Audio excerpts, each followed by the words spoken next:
રાજકોટ નજીક આવેલી મેટોડા ઔદ્યોગિક વસાહત સ્થિત રાધે ગ્રુપ ઓફ એનર્જી અનેકવિધ ક્ષેત્રો સાથે સંકળાયેલી છે.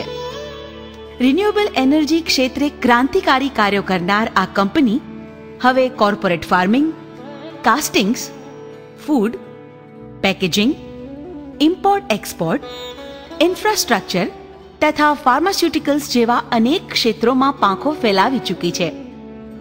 કંપનીના પ્રણેતા ડોક્ટર શૈલેષ માકડિયા તેમના નેતૃત્વ તળે રાધે ગ્રુપ ઓફ એનર્જીને એક નવી જ ઊંચાઈ સુધી પહોંચાડી રહ્યા છે. વૈકલ્પિક ઉર્જાના ક્ષેત્રમાં ઉત્તરોત્તર વિકાસ સાધી તેને પ્રોત્સાહન આપી દેશને ઉર્જાના ક્ષેત્રમાં સ્વનિર્ભર બનાવવા રાધે ગ્રુપ સતત પ્રયત્નશીલ છે.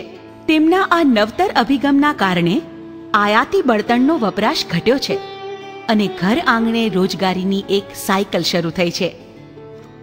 સવારે ચા, સાંજે અકીલા. સૌરાષ્ટ્રમાં આ સૂત્રને લાખો લોકોએ અપનાવી લીધું છે. હા, અકીલા સમગ્ર સૌરાષ્ટ્રનું પ્રથમ કક્ષાનું સાંધ્ય દૈનિક છે. સમાચારોની બાબતમાં હંમેશા અગ્રેસર રહેનાર અકીલાએ વાંચકોમાં અપ્રતિમ વિશ્વસનીયતા પ્રાપ્ત કરી છે. ટેકનોલોજીની બાબતમાં હંમેશા અગ્રેસર રહેતા અકીલા દૈનિકે પ્રિન્ટિંગ માટે અને પેપર માટે પણ આગવી સ્વદેશી ટેકનોલોજી વિકસાવીને ઉત્તમ ઉદાહરણ પૂરું પાડ્યું છે. અકીલાની વેબ આવૃત્તિને એટલી પ્રચંડ સફળતા મળી છે કે વિદેશ વસતા ગુજરાતીઓને પણ તેનું બંધાણ થઈ ચૂક્યું છે. માત્ર સમાચારો છાપીને જ સંતોષ નહીં માનનારા અકીલાના સંચાલકોએ લોકોના પ્રશ્નો, સમસ્યાઓ ઉકેલવામાં હંમેશા અંગત રસ લીધો છે. રાધે ગ્રુપ ઓફ એનર્જી અને અકીલા દૈનિકે હંમેશા પોતાની સામાજિક જવાબદારીઓ નિભાવી છે. ગુજરાતની સ્થાપનાના 50 વર્ષ નિમિત્તે આ બેઉ જૂથ ગુજરાતીઓને આપે છે એક અનોખો ઉપહાર. ગોલ્ડન ગુજરાત. ગોલ્ડન ગુજરાત. હાય, હું જય વસાવડા. હું શીતલ અંતાણી. મિલન ત્રિવેદી. અને હું છું ભાવિશા. તમે સિમલા, મનાલી, આબુ તો ગયા હશો, પણ કદી ગુજરાત જોયું છે? એક મિનિટ પ્લીઝ. હા, જવાબ આપતા પહેલા 2 વખત વિચાર કરજો. હો, તમે એમ માનો છો કે ગુજરાત એટલે સોમનાથ, દ્વારકા અને સાપુતારા જ? શું ગુજરાતમાં ફરવા જેવું બીજું કશું જ નથી? છે ને, ઘણું બધું છે. અજાણ્યા સ્થળો અને અનોખી આદિવાસી સંસ્કૃતિ, ગાઢ જંગલોનું અનુપમ સૌંદર્ય અને તેની વચ્ચે આવેલી કેમ્પ સાઇટ્સ, ઇકો ટુરિઝમની અદ્ભુત સાઇટ્સ અને દેશનો સૌથી લાંબો દરિયા કિનારો એની બ્યુટી, પુરાતન સંસ્કૃતિના અવશેષો અને શ્રેષ્ઠતમ સ્થાપત્યો. આવો અમે તમને લઈ જઈએ આ અજોડ ગુજરાતની મજેદાર સફર પર. એક એવા ગુજરાતની યાત્રા પર જે અગાઉ ક્યારેય તમે જોયું નથી અને તેના વિશે સાંભળ્યું સુદ્ધા નથી. એક વણખેડાયેલું ગુજરાત, ટોટલ વર્જિન. તો ચાલો નિહાળીએ ગુજરાતને એક અલગ દ્રષ્ટિકોણથી. Let's go. અદ્ભુત ગુજરાત. ગોલ્ડન ગુજરાત. સ્વર્ણિમ ગુજરાત. નિહાળો અમારી સાથે.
કોણ કહી શકશે કે ખળખળ વહેતા આવા ઝરણા અને આવા ધોધના આ દ્રશ્યો ગુજરાતના જ છે?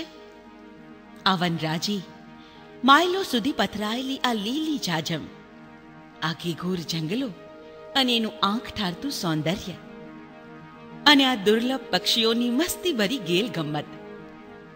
પ્રકૃતિએ જાણે ચારે હાથે વરદાન આપ્યું હોય એવા હર્યા ભર્યા આ દ્રશ્યો. આ ખરેખર ગુજરાત છે.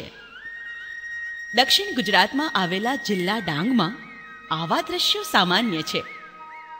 ડાંગ પર પ્રકૃતિ હંમેશા મહેરબાન રહી છે. ચોમાસામાં વરસતો 125 થી 150 ઇંચ વરસાદ અહીંની ધરતીને 1 વર્ષ સુધી સુંદરતા બક્ષવા પૂરતો છે. ડાંગ એક અદ્ભુત અનુભવ છે. અહીં આદિવાસીઓની સમૃદ્ધ સંસ્કૃતિ આજની તારીખે પણ ધબકી રહી છે.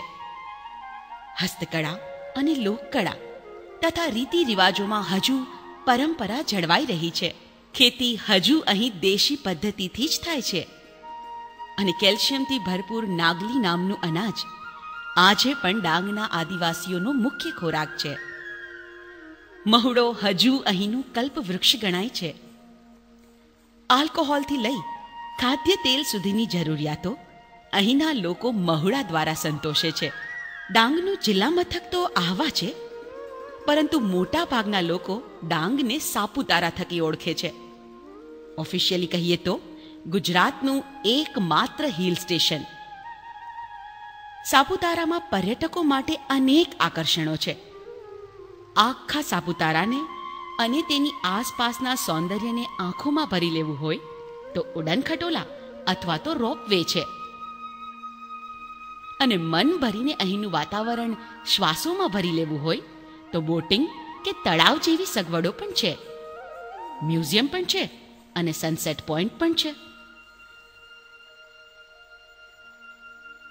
સાપુતારામાં મધમાખી ઉછેર કેન્દ્રમાં મધ બનવાની આખી પ્રક્રિયા નિહાળી શકાય છે. અહીંયા અનેક બગીચાઓ છે જ્યાં સુંદર ગિરિમથકની સુંદરતામાં ઉમેરો કરે છે.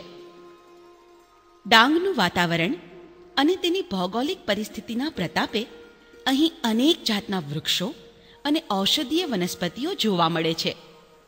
એટલે જ અહીં બન્યું છે વિશાળ બોટનિકલ ગાર્ડન.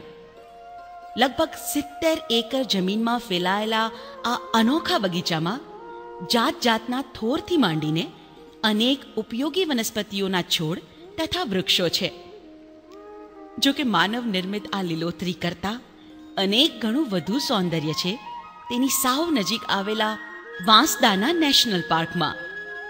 24 ચોરસ કિલોમીટરમાં ફેલાયેલું આ અભયારણ્ય અગાઉ વાંસદાના મહારાજાની ખાનગી મિલકત ગણાતું. 1975ની સાલમાં આ જંગલ તેમણે સરકારને સોંપ્યું. વાંસ અને સાગથી સમૃદ્ધ આ જંગલ આસપાસ મળી આવતા અવશેષો સાબિત કરે છે કે ઘણા સમય પહેલા અહીં વાઘની વસ્તી પણ હતી. હજુ જો કે અહીં દીપડા અને ચિત્તલની સારી એવી વસ્તી છે અને વાંસદા નેશનલ પાર્કથી ફક્ત 15-20 મિનિટના અંતર પર છે એક અદ્ભુત સ્થળ કિલાદ. આસપાસ પહાડો અને હરિયાળી, વહેતું પાણી અને કાંઠે છે કિલાદની અદ્ભુત કેમ્પ સાઇટ. પ્રકૃતિ શિક્ષણ માટે આ કેમ્પ સાઇટ વન વિભાગ દ્વારા ચલાવવામાં આવે છે. વાંસથી બનેલી સુવિધાસભર ઝૂંપડીઓ તથા ટેન્ટની હારમાળા અસલ ઇકો ટુરિઝમની સાક્ષી પૂરે છે. કિલાદની આ નેચર એજ્યુકેશન કેમ્પ સાઇટમાં બનેલા આ વાંસના અદ્ભુત ટાવર્સ પર વહેલી સવારે બર્ડ વોચિંગનો આનંદ લઈ શકાય છે.